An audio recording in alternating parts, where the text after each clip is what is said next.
ficar gravado, eu já vou começar a falar sobre as coisas. Hoje eu vou falar um pouquinho da rescisão do contrato kármico, porque as pessoas me perguntam algumas coisas e eu acredito que essas coisas que estão sendo perguntadas possam ser respondidas pelo próprio processo da rescisão do contrato kármico. Tem muita gente que diz assim: eu faço as máquinas, um monte de gente dá certo quando eu faço. Para mim, não dá.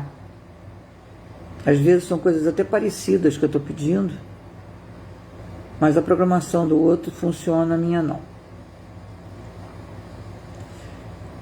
Para poder responder isso, eu não posso responder na página da Máquina da Cura, porque eu tenho ali um compromisso de não fazer nenhuma divulgação do meu trabalho e não quero que ninguém faça divulgação do meu trabalho lá. Eu sempre peço para não fazer, porque isso aí é um acordo, né? Foi um acordo que eu fiz com eles, que eu não me beneficiaria da página da Máquina da Cura profissionalmente.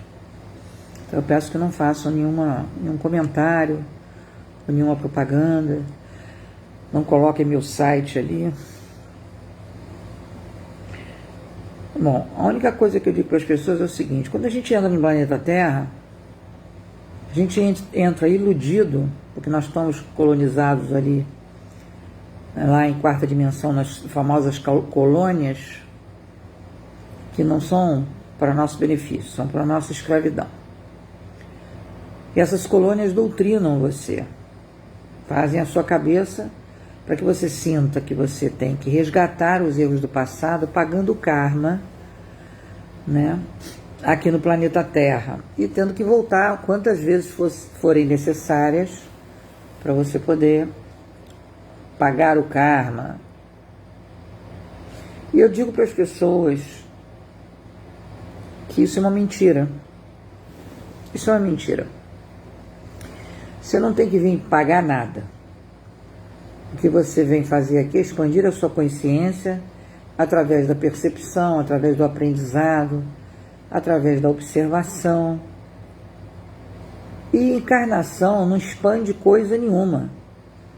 Encarnação não tem nada a ver com você fazer sua ascensão. Se fosse assim, nós, de tanto reencarnarmos, já estaríamos já iluminados, né, em outras esferas. Estamos prisioneiros do planeta Terra sistematicamente, nesse vai e volta. Eu sei porque eu atendi muita gente no meu consultório, principalmente quando eu fazia alinhamento energético, que agora a rescisão substitui isso. Eu ia buscar as encarnações para ficar vendo o que a pessoa tinha feito lá, para justificar nessa vida esses acontecimentos ruins. E aí a pessoa negociava, aí a gente chamava de reprogramação do karma, negociava a forma diferente de se fazer o aprendizado daquele erro de outras vidas. E aí a vida mudava. Com o tempo de tanto fazer isso, eu fui orientada, eu fui conduzida para desenvolver a rescisão do contrato kármico, que faz isso de uma vez. Ou seja, pega todas as situações das suas vidas passadas, revoga tudo aquilo. Por quê? Porque nessa vida você vai restaurar os erros do passado, pelo aprendizado, pela construção, buscando alternativas, né, para se fazer o conserto daquilo. Agora, o conserto não passa por sofrimento. E eles convencem você de que passa. E as religiões que foram fundadas pelos homens, deixo bem claro isso. Você pode escolher a religião que você quiser, mas fique bem certo de que aquilo ali foi construído pelos homens. Não tem nada a ver com a espiritualidade. O mundo espiritual não constitui religião. Quem constituiu religião foram os humanos, orientados pelos Anunnakis, orientados pelos arcontes, tem vários, orientados por esse povo para dominar a sua cabeça. Por quê? Porque você fica ali preso a uma doutrina, a um escrito que você não contesta, E aí você só faz aquilo que está escrito ali. E fica ali conduzido naquela egrégora, né, do jeito que eles querem. Então isso não tem nada a ver com espiritualidade. Nunca eu ouvi nenhum guardião meu, desde que eu me entendo por gente, dizer você tem que se associar a uma religião. Nunca ouvi eles falarem isso. Então, botem na cabeça que religião é coisa dos homens. A pessoa gosta, eu vou num lugar que eu me sinto bem, ótimo, maravilhoso, não sou contra ninguém frequentar nada. O problema é que a pessoa se enfia num lugar desse, faz rituais de subserviência para ficar preso lá. Como o Vaticano ensina os seus sacerdotes, na hora lá de fazer o seminário para padre, ensina a batizar as crianças. O padre batiza as crianças em latim para que as pessoas não saibam o que ele está falando. Isso foi um padre que me falou. E na hora do batismo eles conectam aquele bebê que está sendo batizado ao Vaticano. Isso é magia. Está prendendo aquela cabeça no Vaticano para ficar sendo manipulado pela egrégora do Vaticano. Isso é magia. O padre disse para mim isso. Eu até falei para ele, então faça da maneira correta em latim, que ninguém vai lhe patrulhar mesmo quando estiver batizando, vai ser você só na paróquia. Então não tem nenhum padre ali ouvindo o que você está falando. Então faça o batismo em latim da forma correta. Você vai dizer que aquele bebê está naquele momento conectado com o Deus verdadeiro que habita dentro dele. E aí você não vai botar essa criança amarrada em lugar nenhum.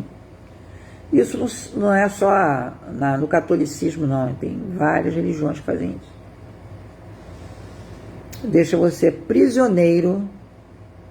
Você fica prisioneiro daquela egrégora. Então, se você frequentou alguma egrégora, seja de que religião for, do Oriente, do Ocidente, se você saiu, não quer dizer que você não esteja preso. Você ainda pode estar preso. E é nessa hora que você tem que se libertar através de uma revogação. Quando você diz as máquinas não funcionam comigo, algumas coisas podem ter ocorrido. Primeiro, você pode ter pedido que no seu contrato kármico ninguém mexeria nele. Isso acontece direto. Ou então, você faz uma cláusula, ou no contrato, ou fora dele, um aditivo, um acordo, que aquela cláusula que remete a, sei lá, a sua vida financeira, nunca seja resolvida. Eu quero pagar o karma porque eu tirei dinheiro não sei das quantas, lá não sei de quem, lá em 1800 não sei das quantas, que uma vidente me falou, e aí eu pedi para nunca ter dinheiro. Ou então, eu fiz uma escolha errada quando eu estava lá na época da Idade Média, eu comecei a me prostituir, né? Eu humilhei o meu marido, a minha família com um comportamento equivocado. Então, nessa vida, eu quero ter certeza de que eu não vou ser feliz no amor. Então, eu vou dizer que aquela cláusula do meu contrato kármico, que é uma cláusula que envolve sofrimento. Ninguém assina contrato kármico para resolver nada, é para sofrer. Então, aquela cláusula ali está dizendo o seguinte, que a pessoa não vai conseguir se relacionar com ninguém que tenha afinidade com ela, ou seja, vai atrair só aqueles bonde brabo, né? Isso serve tanto para mulher quanto para homem.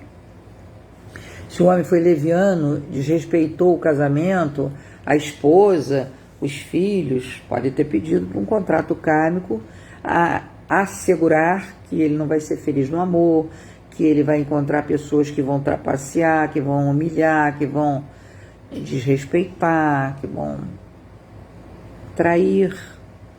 E a pessoa fica assim, puxa, eu uso as máquinas, mas nada muda por causa disso. Você, quando desencarna, eles levam você para uma colônia e lá eles fazem você ficar vendo num telão os piores momentos da sua vida. Tudo que você fez de má escolha. Por que eles fazem isso? Porque eles querem que fique vivo o negócio, né? Você acabou de desencarnar, eles querem que você não esqueça aquelas escolhas ruins que você fez para você se sentir culpado, com remorso. Logo depois vem aquela conversinha que existe uma forma de se consertar aquilo. E aí você pode voltar, você vai voltar numa outra circunstância e vai pagar esse karma. Você vai sofrer na pele o que você causou. E aí você está tão cheio de culpa, tão com remorso, tão arrependido, tão envergonhado, que você diz assim, tá bom, vou me preparar para voltar e eu quero ficar sofrendo esse quesito, né, esse tema, essa história. E aí eles vão se mantendo aqui, porque eles comem e bebem desse sofrimento humano. Isso é uma estratégia milenar que eles fizeram, fundamentado em religiões que eles criaram, para que as pessoas acreditassem que indo e voltando nas reencarnações, que isso é um presídio, não é um presídio isso aqui. O planeta Terra é uma prisão, é um presídio, é uma penitenciária, que a gente não sai nem desencarnado. A gente vai cair lá na colônia. E na colônia eu já fui projetada para lá, porque eu fiquei perguntando o que era uma colônia. E quando eu me projetava para fora do corpo, e fiz isso durante muitos anos, quando jovem, eu nunca vi colônia nenhuma. Eu passeava livremente. Não tinha ninguém me barrando, me perguntando quem é você, cadê a sua carteira de identidade, cadê a sua ficha corrida, de onde é que tu veio, né? Não tinha nenhuma barreira, né? Livre como vento. E aí eu comecei a especular, mais recentemente, que diacho é essa colônia que eles ficam falando, que eu nunca acreditei, nunca preguei isso. Todos sabem que eu trabalhei anos quase 5 anos, não chegou a 5 anos não, num centro kardecista. Eu ficava horrorizada com aquelas conversas. Tem que pagar karma, você está sofrendo. Quer dizer, os outros, né? Tá, vocês estão sofrendo, mas eles me pediam para ir lá sábado para desenguiçar os amigos deles, os amigos riquinhos do pessoal que era quem coordenava, né, os grupos, quem coordenava o trabalho. Mas, quer dizer, karma é para os outros, né? Eu ia para lá sábado desenguiçar aquele povo. Aí eu perguntava, escuta, vocês desenguiçam aqui as coisas e o pessoal que vai lá, vocês dizem, aguenta firme porque é teu karma? Eles ficavam possessos comigo, né? Faço o que eu digo e não o que eu faço, né? E aí, quando eles me projetaram para lá, eu fui com 2 seres do meu lado, que eu não sei até hoje se eles são seres humanos ou são raças outras. Não sei dizer, não os vi, só senti a presença deles. Eles me levaram para uma colônia, que eu logo perguntei, eles estão nos vendo? Eles falaram, não, nós estamos blindados aqui. E aí eu fiquei assistindo um coordenador daquele, que me parecia um coordenador daquela coisa lá, falando para uma mulher, que parecia uma figura feminina, tudo em espírito, né? Ele fazendo uma hipnose nela. Uma doutrinação hipnótica nela. Naquele momento eu me lembrei dos meus cursos de hipnose. Eu fiz 4 cursos de hipnose.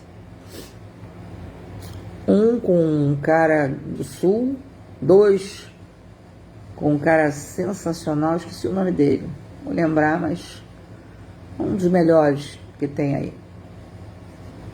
E fiz com Paulo Paixão, Dr. Paulo Paixão, que preparou as meninas das Olimpíadas Russas, né, que aquelas meninas da década de 60 ganharam todas as medalhas, porque foram preparadas pelo Dr. Paulo Paixão.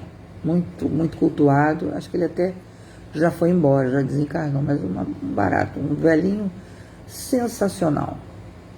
Parecia o Mr. Magoo, aquele velhinho assim que não enxerga direito. Ele apertava os olhinhos assim. Ele me fez, no curso dele, ele me hipnotizou, começou a falar em francês comigo, eu comecei a responder em francês. Embora não tivesse feito nenhum curso de oratória francesa, mas fiz curso de francês, né, assim, essa parte escrita. Então ele foi buscar essa memória, né, de informação que eu tinha e começou a conversar comigo em francês. Eu comecei a conversar com ele em francês, embora eu não tenha fluência em francês. Fez a mesma coisa em inglês, que eu também estudei inglês. Na minha época a gente estudava francês, inglês e latim. Começou a conversar em inglês, eu comecei a conversar em inglês, embora nunca tivesse feito nenhum curso de oratória, né?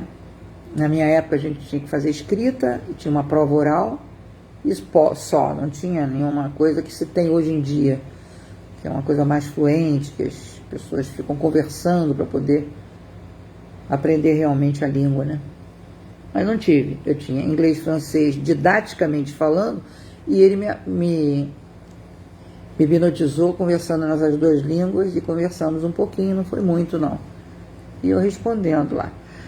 E ele começou a falar em árabe comigo, eu nunca estudei árabe, não respondi.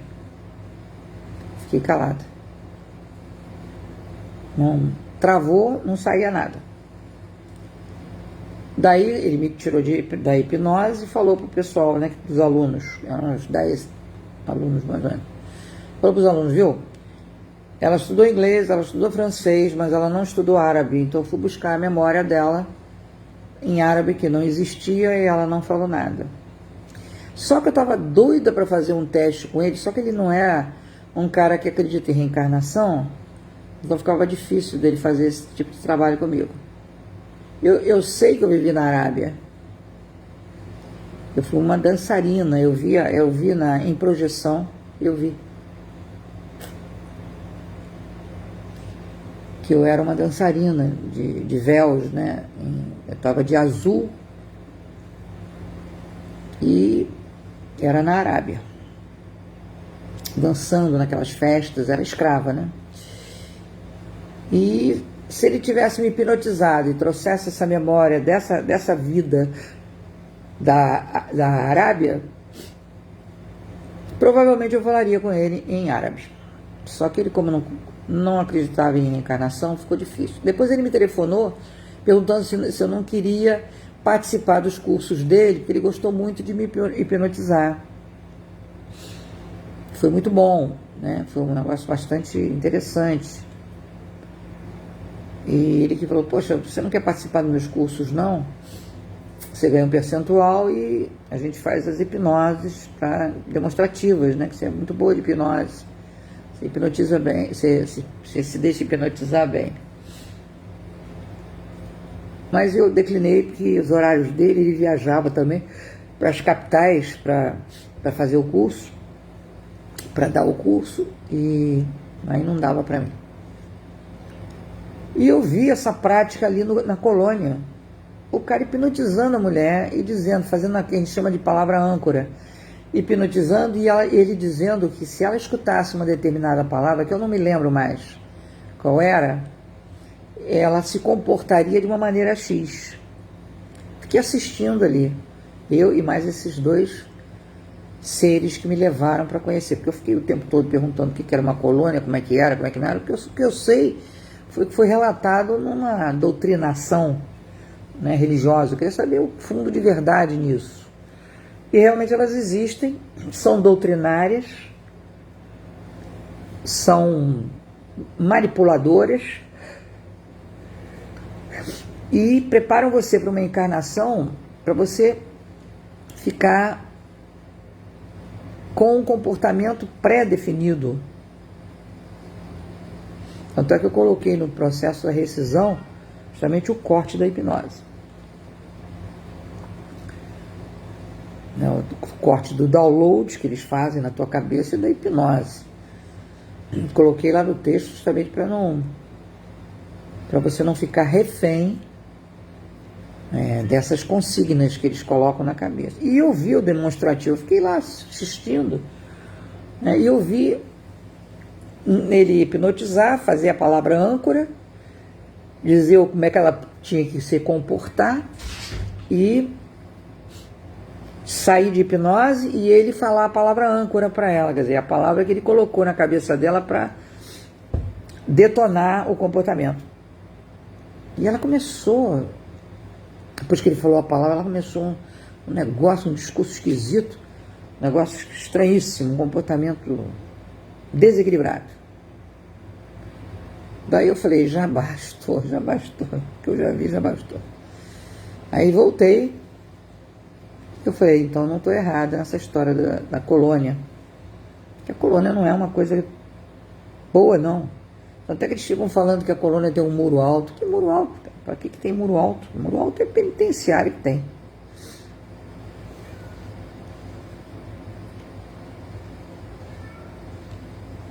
E eles levam você para esse lugar, você vai ser doutrinado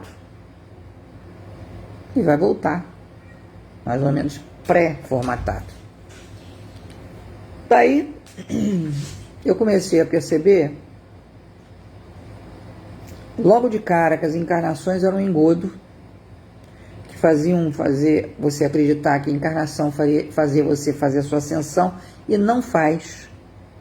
Não é isso, não é indo e voltando que faz você expandir sua consciência, é a sua percepção, é a sua observação nas coisas.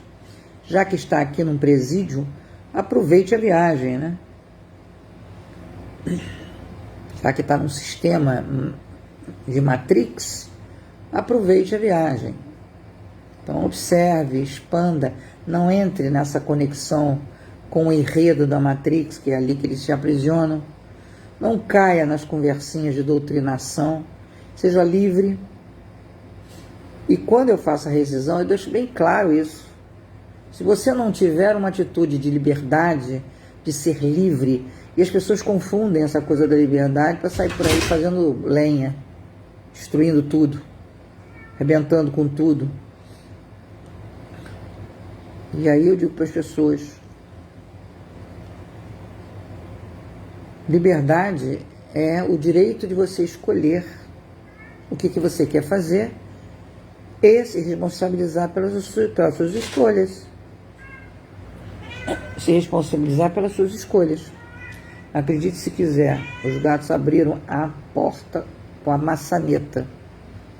Abriram, pularam e abriram a maçaneta para entrar. Daqui a pouco vão falar. Vão começar a falar comigo. Bom, rescisão do contrato kármico é isso, é o direito de você ser livre, escolher as suas opções, né, ter a responsabilidade de suas escolhas, endireitar aquilo que não foi bem escolhido, não para pagar nada, mas é para fazer melhor do que aquilo ali. Fazer de uma forma melhor. E assim a gente vai se lapidando. Sem patrão, sem religião, sem guru, sem ninguém dando comando a você. Você não tem comandante. Seu comandante é seu criador, é a sua fonte de inspiração, sua fonte inteligente. Essa que é a sua conexão. Que cada um chama de um nome, Deus, fonte divina. E, enfim, rescisão do contrato kármico não exime você da responsabilidade de você fazer as suas escolhas e arcar com as suas consequências. Então, se fez uma boa escolha, que bom. Se fez uma má escolha, conserte. Né? Se não dá para consertar, não dá para consertar. Pelo menos você aprende que daquele jeito não dá. Não vou fazer de novo, porque não é possível repetir aquilo ali. Vai dar de novo em alguma encrenca, em algum isso. Não é para se livrar das suas responsabilidades, nem de consertar coisas que não foram bem escolhidas em outras vidas. Né? A rescisão não retira de você a responsabilidade do aprendizado. Você só sai do caminho da dor para o caminho do amor.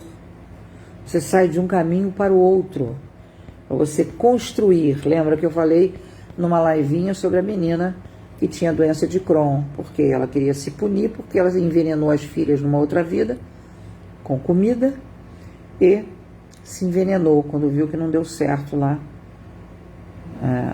O fato de eliminar as filhas para casar com fulano lá, que se tornou o marido dela atual. Eu também não falei isso para não dar confusão. Mas ela fez um pedido, né, de punição, de que tudo que ela comesse, bebesse, faria mal, como se veneno fosse um veneno.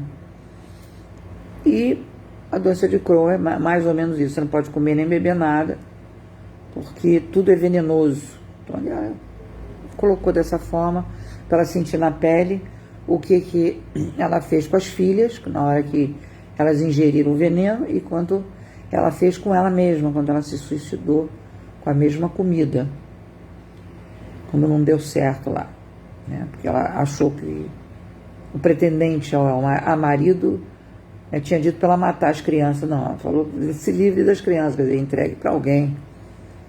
E ela entendeu ao pé da letra, se livre, e aí matou as 3 meninas, que hoje em dia também seriam 3 meninas as filhas, e as mesmas de lá. Então deu para decifrar tudo, né, das escolhas dela pelo caminho da dor. Eu falei para ela: você pode agora mudar isso. O que você escolhe pelo caminho do amor em relação a essa questão da alimentação? Aí ela disse: eu vou botar a cesta básica na mesa de uma família carente. Aí, a partir dali, começou a cura de uma doença considerada incurável pela medicina. E ela foi curada. Passou a comer de tudo. Aí começaram a me telefonar dizendo que ela estava comendo demais. Aí eu falei: as pessoas são muito doidas, né? Deixa a mulher comer, pelo amor de Deus. Ela está 20 anos sem comer nada. Ela come um biscoito baixo do CTI. Vocês vão ficar implicando agora com o tamanho do prato dela? Deixa ela comer. Não come há 20 anos? Então ela fez a escolha dela pelo caminho da dor, por causa do remorso, sentimento de culpa de ter matado as filhas, de ter se matado, e trocou pelo caminho do amor, que era botar a cesta básica na mão. Então, a gente não precisa ir pelo caminho da dor para aprender sobre os erros do passado, ou consertá-los, ou fazer qualquer reparo que seja nessa vida. A gente pode fazer isso tudo pelo caminho inteligente, pelo caminho do amor, pelo caminho da construção. Então pense sobre isso. Toda religião que começar a pregar essa conversinha de que você tem que sofrer porque sofrimento dignifica, diz para ele: então vai viver isso, vai viver o sofrimento, porque eu tenho certeza de que essas pessoas que ficam pregando isso têm uma vida ótima.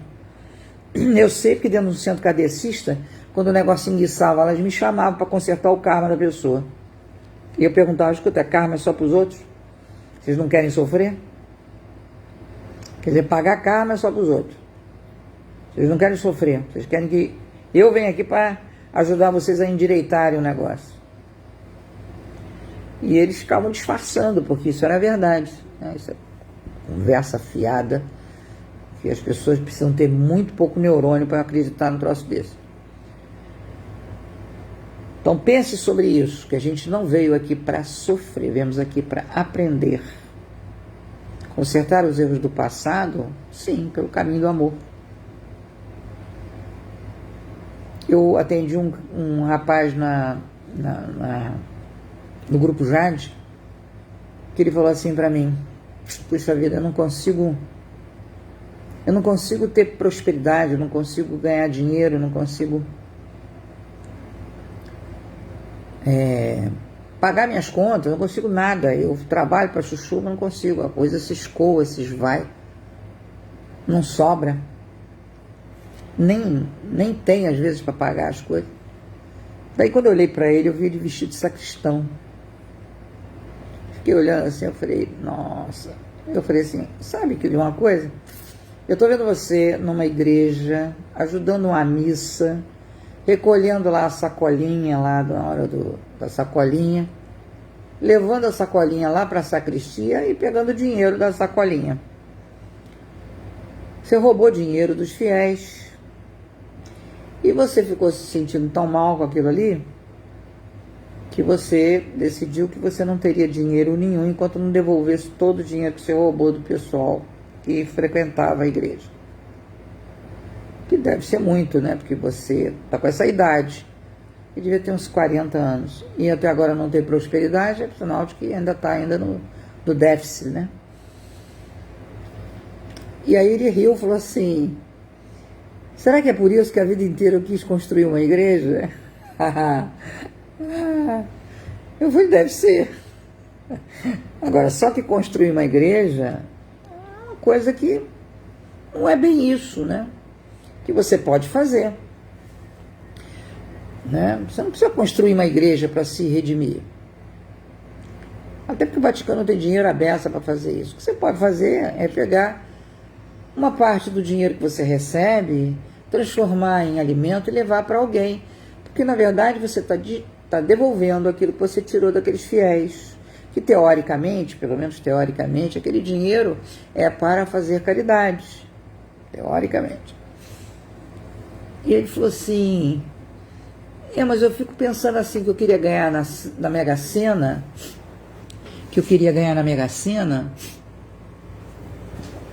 para poder fazer isso. Eu falei, não joga dadinho com Deus, meu filho. Não joga dadinho com Deus. Você não vai ganhar na Mega Sena coisa nenhuma para poder fazer isso. Você tem que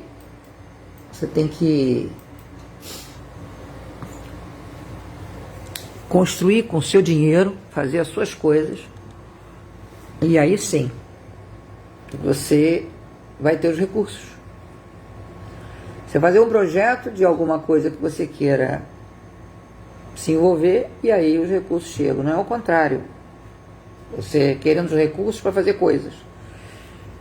Não vão cair nessa cilada, não entra nessa. Você tem que ter um projeto. A partir do projeto é que você vai ter o que é necessário para o projeto andar. Não fica, vou ganhar na Mega Sena, como se alguém do outro lado fosse idiota. Que, na verdade, o que você está fazendo é ficar rico. Você quer ficar rico.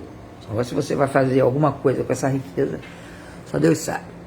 Então não entra nessa. Falei para ele, não entra nessa. Você tem que devolver esse dinheiro que você roubou dos fiéis, né? E nessa devolução você pode fazer várias coisas, né? Entre elas